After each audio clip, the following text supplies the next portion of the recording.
경선 이후 국민의힘 선대위 정책총괄본부장으로 활동하고 있는 원희룡 전 제주지사가 미스터리로 남아있던 그날의 진실을 풀어내고 있습니다.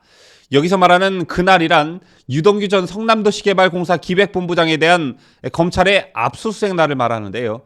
그날을 전후에 과연 무슨 일이 있었는지 그 퍼즐 조각이 하나둘씩 맞춰지고 있습니다.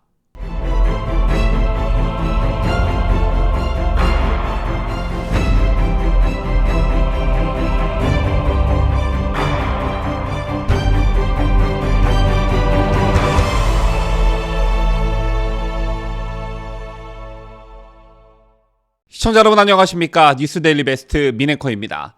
경선 이후 국민의힘 선대위 정책총괄본부장으로 활동하고 있는 원희룡 전 제주지사가 오늘 오전 국회에서 기자회견을 열었습니다. 우선 기자회견 내용이 무엇인지 보도해드리기 전에 오늘 원희룡 정책총괄본부장의 기자회견이 갖는 의미를 좀 생각해볼 필요성이 있어 보이는데요. 이번 대선의 핵심은 누가 뭐래도 단군 일의 최대 게이트 사건인 이른바 대장동 게이트의 심각성을 국민들에게 설파하고 집권여당 후보인 이재명과의 연관성을 밝혀내는 일이 무엇보다 중요했습니다. 그런데 이것에 총력전을 펼쳐야 할 국민의힘이 보여준 지금까지의 모습은 실망스럽기 짝이 없었죠. 국민의힘이 이걸 거세게 밀어붙이지 못하는 사이 곽상도 의원 아들건을 매개체로 오히려 물타기 당하는 일이 벌어졌고 안일한 수사를 이어가고 있는 검찰의 편향적 행태에도 제1야당으로서 제대로 대처하지 못했습니다. 그러다 결국 윤석열 후보 배우자 김건희 씨 건으로 역공을 맞는 그런 형국에까지 이르고 말았는데요. 이런 가운데 시기적절하게 프레임을 다시 전환하는 차원에서 원희룡 본부장의 오늘 기자회견이 있었습니다. 이번 대선의 본질이 무엇인지 다시 상기시키는 매우 값진 기자회견이었다. 저는 이렇게 평가하고 싶은데요. 원희룡 본부장의 오늘 기자회견은 검찰이 유동규 전 성남도시개발공사 기획본부장을 압수수색하는 과정에서 있었던 일과 연관성이 있습니다. 잠시 전후 맥락을 설명해 드려야 할 것 같은데요. 앞서 이재명 후보는 지난 10월 20일 경기지사 자격으로 출석한 국회 국정감사에서 유 씨가 검찰 압수수색 당시에 자살한다고 약을 먹었다고 한다, 이렇게 발언한 바 있습니다. 검찰의 유동규 자택 압수수색 당시 유 씨가 자살하겠다며 약을 먹었다는 사실은 언론은 물론 외부에 공개된 적이 없었는데 이재명이 그런 사실을 알고 있었던 것은 이재명 측과 유동규 간에 검찰 압수수색 전 물밑 접촉이 있었기 때문으로 의심된다는 말이 무성했는데요. 이런 논란이 일자 실제로 이재명 후보 최측근인 정진상 민주당 선대위 비서실 부실장은 유동규에 대한 검찰 압수수색 전 전화통화를 한 사실을 인정했죠. 그런데 압수수색 전 유동규와 전화를 한 사람이 정진상 말고 또 있다는 게 이날 원희룡 본부장의 기자회견 요지였습니다. 그 사람 역시 이재명의 최측근이었는데요. 원 본부장은 그 사람이 이재명의 전직 수행비서인 백종선 씨였다고 주장했습니다. 자, 우선 원 본부장의 설명에 따르면 백종선은 이재명의 제1호 수행비서로서 백종선의 부인 등 가족 모두 이재명이 성남시장 재직 시절 시청실의 공보관실, 비서실, 단체협의회 임원으로 근무했다는 건데요.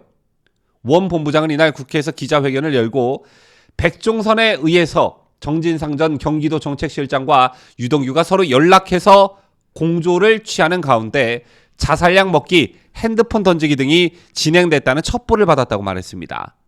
그러면서 원 본부장은 유동규가 검찰 수색 전 창밖으로 던진 핸드폰을 집어갔던 사람은 정진상 및 백종선의 지인이라며 검찰은 이 핸드폰을 찾지 못했고 일주일 뒤에 경찰에서 김 씨라는 한 일반인이 주었다고 파악하고 있지만 저희가 파악하기로는 다르다는 충격적인 내용을 폭로했습니다. 즉 그동안 여러 논란을 낳았던 유동규가 창밖으로 던진 핸드폰이 이재명 측의 계획적 의도에 따라 은폐됐다는 것인데요. 그러면서 원희룡 본부장은 대장동 특혜 의혹에 대한 검찰의 꼬리 자르기식 수사를 비판했습니다. 원 본부장은 유동규와의 통화 상대방인 특히 정진상의 통화 기록에 대해 수사가 이루어져야 한다며 정진상이 통화한 곳이 경기도청인지 등 뿐만 아니라 당시 백종선은 어느 장소에서 어떻게 연락을 취했고 어떤 조치를 취했는지 수사를 해가야 한다고 목소리를 높였습니다. 만약 원희룡 본부장이 이날 기자회견에서 밝힌 내용이 사실이라면 이건 굉장히 큰 논란으로 비화될 수 있습니다. 그리고 이것 자체만으로도 수사 대상이 될 수도 있는데요. 우선 유동규와 이재명 측의 저런 행동을 보면 검찰의 압수수색 정보가 검찰 내부의 누군가에 의해 이재명 측으로 사전에 전달됐다는 걸 의심해 볼 수 있고요. 조직적으로 증거물을 은폐하려 했다는 점, 그리고 향후 진행될 수사에 대해 급히 뭔가 입을 맞췄을 가능성이 농후해 보입니다. 여기에 이재명의 최측근 정진상은 유동규와 통화를 했다는 점을 인정했고, 여기에 더해 또 다른 이재명의 최측근 백종선이란 인물이 추가로 거론되고 있는 것입니다. 이런 와중에 검경은 핸드폰을 주워간 사람의 제대로 된 조사 없이 마치 일반인이 우연적으로 주워간 것처럼 발표했죠. 경찰은 지난 10월 유동규가 내던진 휴대전화를 주워간 인물을 찾았고 이를 압수수색했다고 발표했는데, 이 사람이 이재명의 수행비서였던 백종선의 지인이었다면 이 또한 경찰의 부실 수사라 볼 수 있습니다. 당시 TV조선에 의해 보도된 CCTV 화면을 보면요, 이 사람은 한치의 망설임 없이 핸드폰을 주워갔습니다. 보통의 사람이라면 길거리에 버려진 핸드폰을 보면 일단 망설이게 되는데 수상한 점이 한두 가지가 아니었죠. 이거 대단히 심각한 사안이 아닐 수 없는데요. 과연 그날 무슨 일이 있었고 어떤 진실이 감춰지고 은폐됐는지, 또 그 과정에서 누가 이득을 받는지 진실이 밝혀지길 여러분과 함께 기대해 봅니다. 그리고 이번 대선의 핵심은 역시 대장동 게이트라는 걸 다시 한번 상기하셨으면 좋겠다는 생각도 가져봅니다. 지금까지 저는 자유대한민국을 수호하는 뉴스데일리 베스트 민앵커였습니다.